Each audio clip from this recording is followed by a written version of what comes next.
हिमाचल प्रदेश सरकार द्वारा आम जनता के ऊपर टैक्सों का बोझ लादा जा रहा है, जिससे आम जनता जो है, चाहे वो पानी के बिल हों, चाहे बिजली के बिल हों, चाहे डोमेस्टिक हों, चाहे कमर्शियल हों, और चाहे खाद्य तेलों में अप्रत्याशित जो वृद्धि प्रदेश सरकार ने करी है, उससे निश्चित रूप से ऐसा प्रतीत होता है कि प्रदेश सरकार जो है बहुत बड़े आर्थिक तंगहाली की ओर बढ़ गई है,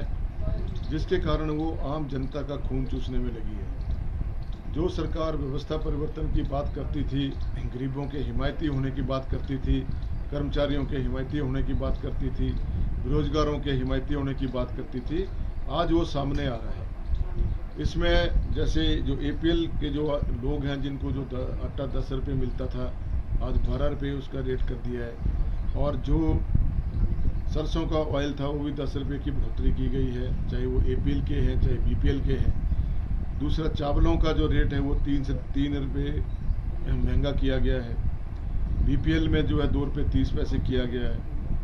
आटे का रेट, और 3 रुपये 15 पैसे जो है चावल का रेट जो है महंगा किया गया है। इसके साथ ही जो पानी के जो बिल हैं वो 100 रुपया प्रति नलके का किया गया है, और उसमें जो छुपे हुए जो और पीछे से जो बिल पे भारी भरकम सरचार्ज लगेंगे वो अलग से है, जो नोटिफिकेशन में पूरी तरह से इंगित करता है कि आम जनता के ऊपर एक बहुत बड़ा आर्थिक बोझ पड़ने जा रहा है। कहाँ तो सरकार को एक वेलफेयर गवर्नमेंट होने के नाते सहूलतें दी जानी चाहिए थी, बड़ी बड़ी गारंटियाँ दी थी पहले कि 300 यूनिट बिजली फ्री देंगे, अब वो बातें कहाँ गई। जो 125 यूनिट बिजली फ्री मिलती थी वो भी बंद कर दी गई, और साथ में जो ये खाद्य तेलों में जो अप्रत्याशित वृद्धि की गई है वो भी एक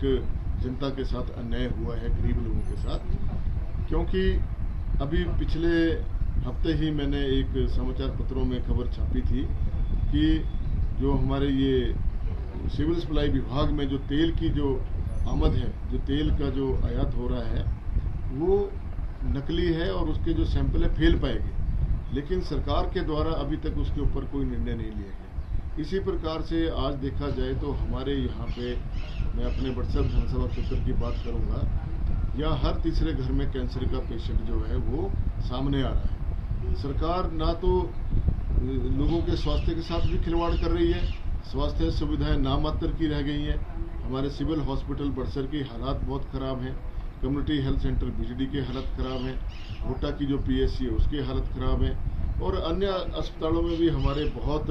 इसी प्रकार के से जो समस्याएं चली आ रही हैं। लेकिन प्रदेश सरकार जो है मूक दर्शक बनी हुई है, और व्यवस्था परिवर्तन के नाम पर लोगों को ठगे जा रही है, और जो एक ये चोरी छिपे लोगों से टैक्स वसूलने का जो एक कार्यक्रम चला रखा है सरकार ने, और सामने नजर आ रहा है कि सरकार आर्थिक तंगहाली से गुजर रही है। सरकार को कुछ पता नहीं लग रहा है कि कैसे लोगों को सहूलतें दी जाए, कैसे लोगों को रोजगार दिया जाए। सरकार ने क्या किया, जहां पहले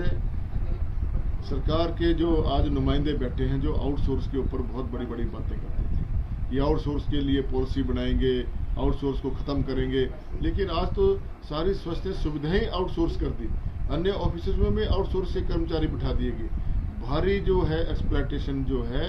वो बच्चों के साथ किया जा रहा है, बेरोजगार युवाओं के साथ किया जा रहा है। बेरोजगारों के लिए नौकरियां नहीं है, और पढ़े लिखे बच्चों को आउटसोर्स में धकेला जा रहा है। अपने चहेतों की कंपनियां बनाकर उनको टेंडर दिए जा रहे हैं, जिसकी वजह से आज बच्चे परेशान हैं और आम जनता परेशान है। सरकार के पास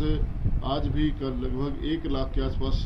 विभागों में पद जो खाली पड़े हुए हैं, और पिछले 2 वर्ष होने जा रहे हैं सरकार को, लेकिन इन 2 वर्षों के कार्यकाल में सरकार ने कोई भी रोजगार के साधन अभी तक जो अर्जित नहीं किए हैं, जिस वजह से जनता में भारी रोष है। और सरकार को चाहिए कि वो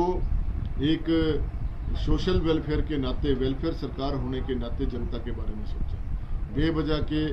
टैक्स लगाकर छिपे हुए रास्तों से, चोर दरवाजे से जो आप रेट बढ़ाए जा रहे हैं, चाहे बिजली के हैं, चाहे पानी के हैं, चाहे वो खाद्य उत्पादों के हैं, उससे निश्चित तौर पे जनता के ऊपर भारी बोझ पड़ रहा है। और यदि सरकार ने इन रेटों को सस्ता नहीं किया तो इसके ऊपर आने वाले समय में एक बहुत बड़ा जन आंदोलन किया जाएगा, और सरकार की जो वास्तविकता है वो जनता के सामने लाई जाएगी। धन्यवाद।